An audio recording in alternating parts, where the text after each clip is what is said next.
morning class. Today we will start unit number 5 जिसमें हम जो एप्लीकेशंस लेयर है उसके बारे में हम पढ़ेंगे।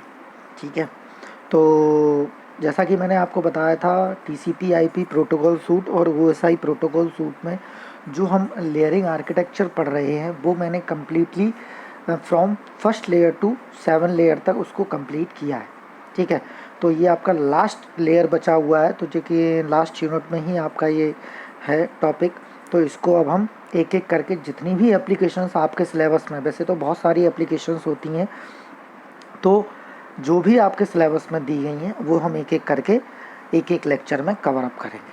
ठीक है, आप लोग कंसेप्चुअल चीज़ें हैं, थोड़ा सा आपको कंसंट्रेट होकर सुनना पड़ेगा, समझना पड़ेगा।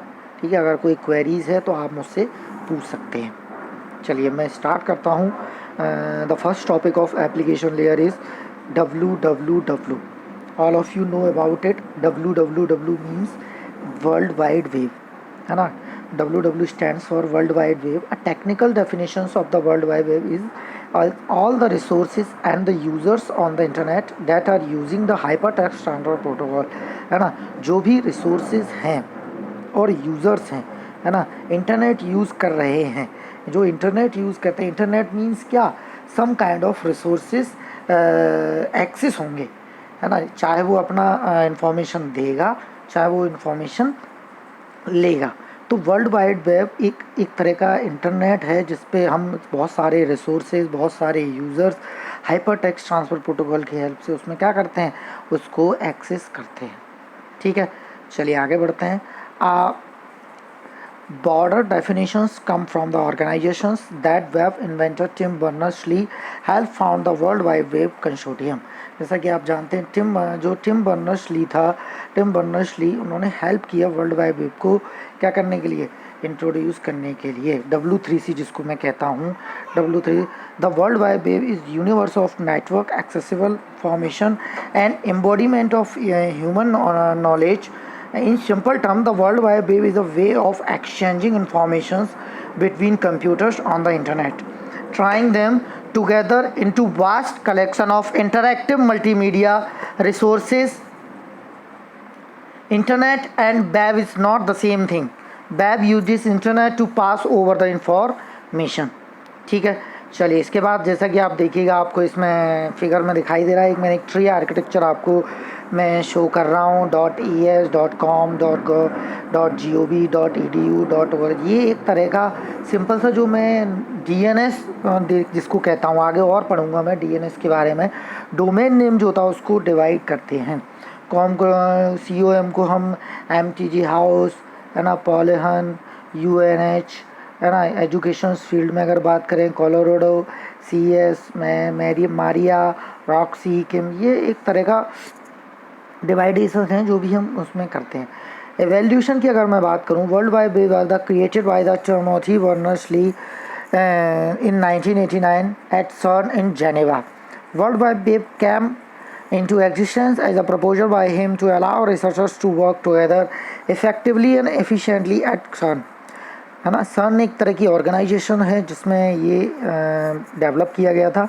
Eventually it become world wide web. The following diagram briefly defines evaluation of world wide web, है ना। वर्ल्ड वाइड वेब का अगर इवैल्यूएशंस की बात करना है तो world web 1.0 is about to static web pages, brochure mostly publishing, no communities। Web 2.0 public, उसकी वर्जन की बात करें, सोशल मीडिया आ गया, keyword searching, rich user experience, tagging. 3.0 की बात करें, highly mobile, open ID, semantic search, micro blogging, ये एक तरह का इसका हमने इसमें पढ़ा हुआ है। नाउ ये कभी कभी आपके एग्ज़ाम में पूछा जाता है WWW architecture. WWW architecture is divided into several layers as shown in the following diagram. User interface and applications, cryptography, trust, proof, queuing, SPARQL, ontology, rules, taxonomies, data interchange, syntax, XML, identifier, character set, ये हम एक एक करके देखते हैं। Identifier and character sets के बारे में बात करें, uniform resource identifier URI is used to uniquely identify resources on the web, and Unicode make it possible to build web pages that can be read and write to human language। जो भी human languages रहती है जिससे हम insert करते हैं, है ना, उनको भी कहीं ना कहीं आइडेंटिफाई करना पड़ता है। हम अपनी लैंग्वेज में हिंदी में लिख रहे हैं, इंग्लिश में लिख रहे हैं या और किसी इंग्लिश में लिख रहे हैं, तो ये कहीं ना कहीं यूनिफॉर्म रिसोर्स आइडेंटिफायर के द्वारा इस लैंग्वेज को क्या किया जाता है, आइडेंटिफाई किया। Syntax, XML extensible markup language helps to define common syntax and semantic behave.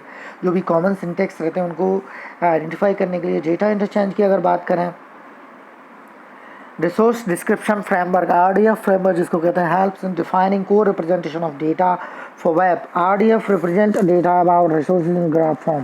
टैक्सोनॉमीज के बारे में बात करें, RDF schemas allow more standardized descriptions of taxonomies and other ontologies constructions. Ontologies means some kind of rules. Web ontologies languages offers more constructions over RDF. It comes in the following three versions: OWL Lite for taxonomies and simple constraints, OWL-DL for full descriptions, logic supports, OWL web ontologies languages, ये आपके RDF में ही होती हैं। Rules के बारे में बात करें तो RIF है, SWRI offers rules beyond the constructs that are available from RDF and OWL। Simple protocols and RDF query languages में यूज़ करते हैं।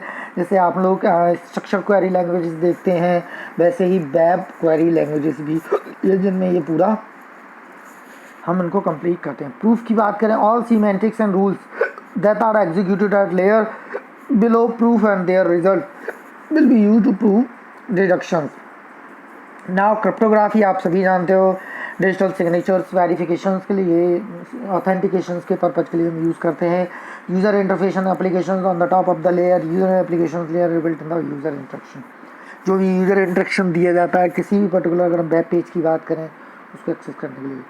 WW ऑपरेशंस की अगर बात करूँ, WW work on the client server approaches, है ना। यूज़र एंटर द URL, है ना, ऑफ द वेब पेज,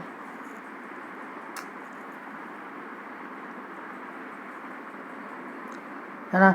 इसके बाद देखिएगा, after receiving IP addresses browse, है ना, send the request and web page, पहले एक रिक्वेस्ट भेजेगा HTTP प्रोटोकॉल के through, then work server receive request using HTTP protocol and check search for the requested web page is found and returned to the web browser and the HTTP connections.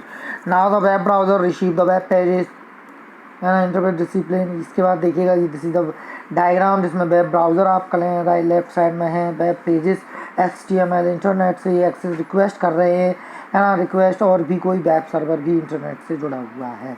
ठीक है, futures की बात करें, there have been a rapid development in field of web, it has the impact almost every area such as the education, research, technologies, commerce, marketing, etc. So the future of the web is almost unpredictable, है ना, unpredictable है क्योंकि ये सारी चीज़ें बढ़ रही हैं। Apart from huge development in field of WWW, there are also some technical issues that WC consortium has to cope up with user interface, work on high quality presentation of 3D information under development। ठीक है, the W3 consortium is also looking forward to enhance the full wave of the full requirements of global communities, which would include all regional languages and writing systems. Technologies work on privacy and security is on the way. This would include hiding information, है ना। Technologies के उसमें देखा जाए तो ये बहुत ज़्यादा यूज़। आर्किटेक्चर की बात करें तो ह्यूज ग्रोथ हम इसमें कर रहे हैं। ठीक है, architecture on the other has been huge growth in the field of web, which may lead to overload and internet and degrade the performance. Hence, more better protocols are required to develop. एक एक करके हम इनको improve कर लेते हैं। Thank you.